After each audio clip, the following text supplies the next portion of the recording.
आगे बात को बढ़ाते हैं। भोजन के समय जब मैंने अपनी निश्चित सीमा के भीतर निर्दिष्ट स्थान ग्रहण कर लिया, निर्दिष्ट निर्देश दिया हुआ, तब भक्तिन ने प्रसन्नता से लबालब दृष्टि, प्रसन्नता से भरी हुई दृष्टि और आत्मतुष्टि से आप्लावित मुस्कुराहट के साथ मेरी फूल की थाली में 1 अंगुल मोटी और गहरी काली चित्तीदार 4 रोटियां रखकर उसे टेढ़ी कर गाढ़ी दाल परोस दी। ध्यान दीजिए बेटा, 1 अंगुल मोटी, जितना 1 अंगुल होता है, ऑलमोस्ट यूँ मान कर चलो कि आधा इंच, गहरी काली चित्तेदार, गहरी यानी कि काली हुई पड़ी, और चित्तीदार जिसको काले काले चित्के लग रहे हों, 4 रोटियां रखकर उसे टेढ़ी कर, थाली को टेढ़ी करके गाढ़ी दाल परोस दी साइड में। पर जब उसके उत्साह पर तुषारपात करते हुए खुश हो रही थी वो, तो भाई भक्तिन तो मैंने बहुत गजब का खाना बनाया है, तुषारपात करते हुए, तुषार होता है पाला, एक प्रकार से उसके ऊपर पाला गिराते हुए, उसका जो है उत्साह को तोड़ते हुए मैंने रुआंसे भाव से कहा, रुआंसे भाव से, रोने जैसे भाव से कहा, ये क्या बनाया है, यूँ के बना दिया। तब वह हत बुद्धि हो रही, तब वो एकदम हैरान हो गई, उसकी बुद्धि जो है वो एक किस्म से डाउन पड़ गई। क्या बोली? रोटियां अच्छी सेकने के प्रयास में कुछ अधिक खरी हो गई हैं। भक्तिन बोली, नौकरानी है आपको पता अब तो, वो बोली कि रोटियां अच्छी सेकने के प्रयास में कुछ अधिक खरी हो गई। मेरी माँ भी ऐसा कहती थी, मैं कहता कि माँ ये तो जली हुई है, बोला ना ये तो करारी होगी बेटा, खा ले, पर अच्छी हैं, और यही कहती कि अच्छी हैं, देख बिस्कुट जैसी कितनी बढ़िया है। तरकारियाँ थीं, सब्जियाँ थीं, पर जब दाल बनी है तब उनका क्या काम। शाम को दाल न बनाकर तरकारी बना दी जाएगी, सब्जी बना दूंगी। दूध घी मुझे अच्छा नहीं लगता, नहीं तो सब ठीक हो जाता। अब न हो तो आमचूर और लाल मिर्च की चटनी पीस ली जावे। इससे भी काम न चले तो वह गांव से लाई हुई गठरी में से थोड़ा सा गुड़ दे देगी।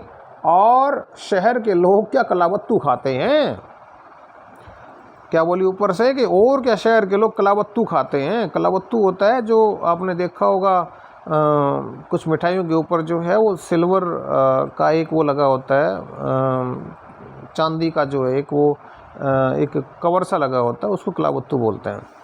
फिर वह कुछ अनाड़िन या फूहड़ नहीं, ज़िद्दी भी नहीं है।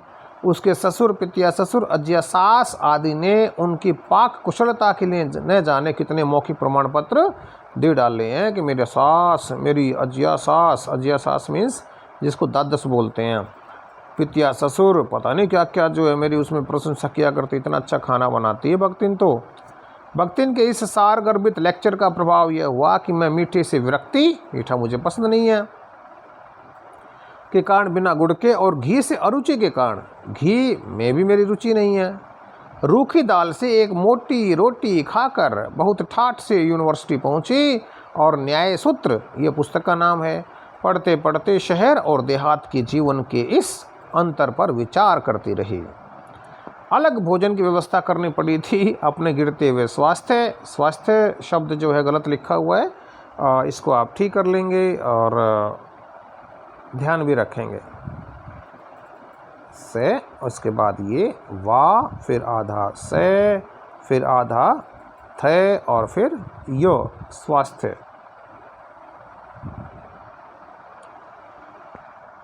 आगे चलते हैं। तो गिरते हुए स्वास्थ्य और परिवार वालों की चिंता निवारण के लिए अलग भोजन की व्यवस्था करनी पड़ी थी, हॉस्टल का छोड़ के, मैस का छोड़ के। पर प्रबंध ऐसा हो गया कि उपचार का प्रश्न ही खो गया। ऐसा प्रबंध हो गया कि उपचार का, इलाज का प्रश्न ही खो गया। इस देहाती वृद्धा ने जीवन की सरलता के प्रति मुझे इतना जागृत कर दिया था कि मैं अपनी असुविधाएं छिपाने लगी और सुविधाओं की चिंता करना तो दूर की बात। इसके अतिरिक्त भक्तिन का स्वभाव भी ऐसा बन चुका था कि वह दूसरों को अपने मन के अनुसार बना लेना चाहती है, पर अपने संबंध में किसी प्रकार के परिवर्तन की कोई भी कल्पना तक उसके लिए संभव नहीं। प्रश्न का ध्यान रखेंगे, यहाँ से प्रश्न आएगा। भक्तिन ने लेखिका को क्या क्या सिखा दिया, ये क्वेश्चन आ सकता है। इसी से आज मैं अधिक देहाती हूँ। लेखिका कहती है कि इसी से मैं आज अधिक देहाती हो गई, मैं खुद गांव की हो गई हूँ, पर उसे शहर की हवा नहीं लग पाई है। मकई का रात को बना दलिया सवेरे मट्ठे से सौंधा लगता है। मकई का रात को बना दलिया रात को बनाया जाए मकई का दलिया तो सवेरे मट्ठे से सौंधा लगता है, लस्सी के साथ खाया जाए तो वो सौंधा लगता है, टेस्टी लगता है, अच्छा लगता है। ये बताया भक्तिन ने उसको। बाजरे के तिल लगाकर बनाए हुए पुए गरम कम अच्छे लगते हैं। बाजरे के तिल लगाकर बनाए हुए पुए पूड़े जिसने कहा है बेटा, गरम कम अच्छे लगते हैं। ज्वार के भुने हुए भुट्टे के हरे दानों की खिचड़ी स्वादिष्ट होती है। ज्वार के भुने हुए भुट्टे के हरे दानों की खिचड़ी स्वादिष्ट होती है। सफ़ेद महुए की लपसी संसार भर के हलवे को लजा सकती है। महुआ जो एक प्रकार का तेल होता है बेटा, यानी कि उसमें बना हुआ जो हलवा है वो उसमें बनी हुई जो लपसी है, लपसी जो है लापसी जिसको बोलते हैं, देसी में आपने सुना होगा, आपके बड़े यानी कि माता पिता वगैरह जानते होंगे लापसी किसे कहते हैं। मुख्य रूप से देखिए ये पतली होती है और आटे की जो है ये बनाई जाती है। आदि वह मुझे क्रियात्मक रूप से सिखाती रहती है, पर यहाँ का रसगुल्ला तक भक्तिन के पोपले मुँह में प्रवेश करने का सौभाग्य प्राप्त नहीं कर सका।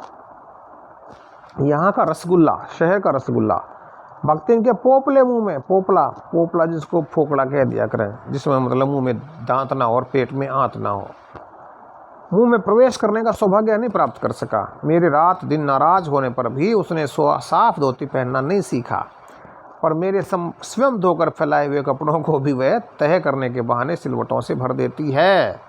मुझे उसने अपनी भाषा की अनेक दंत कथाएँ कंठस्थ करा दी हैं।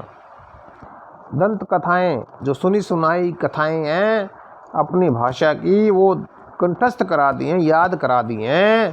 पर एक नंबर का क्वेश्चन बनेगा, पुकारने पर वह आए के स्थान में जी कहने का शिष्टाचार भी नहीं सीख सके। आए बोलती है, यानी कि लेखिका जब भक्तिन को बोलती है कि लक्ष्मी या ये लक्ष्मीन या ये भक्तिन, तो बोलती आए, जी कह के नहीं बोलती है। इतना भी शिष्टाचार वो नहीं सीख पाई है।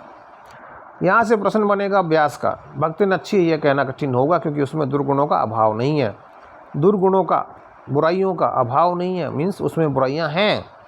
वह सत्यवादी हरिश्चंद्र नहीं बन सकती, पर नरोवा कुंजरोवा कहने में भी विश्वास नहीं करती।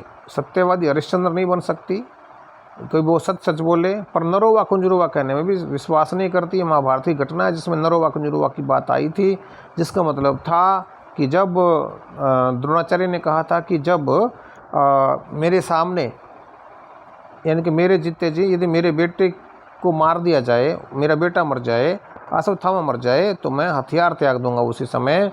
तो फिर ये चाल की गई थी पांडवों की तरफ से कृष्ण जी के कहने पर कि तुम ये कह दो, झूठी बात फैला दो कि अश्वत्थामा को मार दिया है भीम ने, तो फिर ये हथियार त्याग देंगे और तभी इसको मारा जा सकता है, नहीं तो द्रोणाचार्य को नहीं मार सकते, और यदि द्रोणाचार्य को नहीं मार सकते तो कौरवों को नहीं हरा सकते। इसी से भीम ने जो है एक अश्वत्थामा हाथी को मारा और भीम ने कहा कि मैंने अश्वत्थामा को मार दिया। तो द्रोणाचार्य ने कहा कि मैं विश्वास नहीं करता भीम पर, युधिष्ठिर कह देगा तो मैं मान लूँगा। युधिष्ठिर से पूछा तो युधिष्ठिर ने कहा कि हाँ, अश्वत्थामा मारा गया, और साथ में उसने कहा नरोवा कुंजरोवा। अश्वत्थामा मारा गया ऊंची आवाज़ में कह दिया, नरोवा कुंजरोवा थोड़ी सी कम आवाज़ में कह दिया। द्रोणाचार्य ने सोचा कि भाई युधिष्ठिर कह रहा है सत्यवादी है, तो ये क्या गलत कहेगा। उसने हथियार त्याग दिए और जयद्रथ ने शायद उसका वध कर दिया, उसकी गर्दन काट दी। मेरे इधर उधर पड़े रुपए पैसे भंडार घर की किसी मटकी से में कैसे अंतरहित हो जाते हैं, यह रहस्य भी भक्तिन जानती है, मीन्स वो उठा लेती है। पर इस संबंध में किसी के संकेत करते ही वह उसे शास्त्रार्थ के लिए चुनौती दे डालती है, जिसको स्वीकार कर लेना किसी तर्क श्रोमणी के लिए संभव नहीं है। तर्क श्रोमणी, तर्क करने में जो निपुण हो, यह उसका अपना घर ठहरा, ऐसा बोलती है वो। पैसा रुपया जो इधर उधर पड़ा देखा संभाल कर रख लिया, ये क्या चोरी है। उसके जीवन का परम कर्तव्य मुझे प्रसन्न रखना है। जिस बात से मुझे क्रोध आ सकता है उसे बदल कर इधर उधर करके बताना क्या झूठ है। इतनी चोरी और इतना झूठ तो धर्मराज महाराज में भी होगा, नहीं तो वे भगवान जी को कैसे प्रसन्न रख सकते थे और संसार को कैसे चला सकते थे। शास्त्र का प्रश्न भी भक्ति ने अपनी सुविधा के अनुसार सुलझा लेती। यहाँ से फिर प्रश्न आएगा बेटा, शास्त्र के प्रश्न के संबंध में क्वेश्चन आएगा यहाँ से, तो आप यहाँ से ध्यान रखेंगे। मुझे स्त्रियों का सिर घुटाना अच्छा नहीं लगता। सिर घुटाने का मतलब है बाल कटवाना, गंजा होना। अतः मैंने भक्तिन को रोक दिया उसको, भाई मत कटवाया करिए बाल। उसने अकुंठित भाव से बिना मतलब किसी लाग लपेट के बिल्कुल स्पष्ट कह दिया, उत्तर दिया कि शास्त्र में लिखा है। कुतूहलवश मैं पूछी बैठी क्या लिखा है। कुतूहलवश हैरानीवश मैंने पूछ लिया भाई क्या लिखा है। तुरंत उत्तर मिला, क्या? तीर्थ गए मुंडाए सिद्ध, तीर्थ गए मुंडाए सिद्ध, ये उसने कह दिया। अब कौन से शास्त्र का यह रहस्यमय सूत्र है? कौन सा? तीर्थ गए मुंडाए सिद्ध। यह जान लेना मेरे लिए संभव ही नहीं था। अतः मैं हार कर मौन हो रही, मैं चुप हो गई। और भक्तिन का चूड़ाकर्म का मतलब बाल कटवाना, हर बृहस्पतिवार को एक दरिद्र नापित के, दरिद्र माने गरीब, नापित माने नाई, गंगा जल से धुले हुए उस स्त्री द्वारा यथाविधि निष्पन्न होता रहा। यानी कि हर वीरवार को जो है वो अपने बालों को उस तरह से कटवाती रही। तो आज यहीं ख़त्म करते हैं। आप लोग यहाँ तक जितने क्वेश्चंस बने वो क्वेश्चंस आप लोग लिखेंगे और बात आगे करते हैं अगले वीडियो में। हाँ, एक बात ध्यान रखेंगे बेटे, मैंने पहले भी कहा था कि लाइव क्लास हमने 10th की शुरू कर दी है। यदि आप लाइव क्लास में इच्छुक हैं, ये इस मेथड से आपको लाइव क्लास बेटर लगेगी, तो हम लाइव क्लास ले सकते हैं। मेरे व्यक्तिगत व्हाट्सएप नंबर पर आप लोग अपनी सहमति जता सकते हैं, बता सकते हैं, यस नो आप भेज सकते हैं। आप यस भेज दीजिए या नो भेज दीजिए, तो मैं उसी के हिसाब से जो इसको देख लूँगा। तो यदि आप यस करेंगे, ज़्यादा संख्या होगी बच्चों की, तो हम लाइव क्लास कर लेंगे, मुझे बहुत फ़ायदा होगा उससे।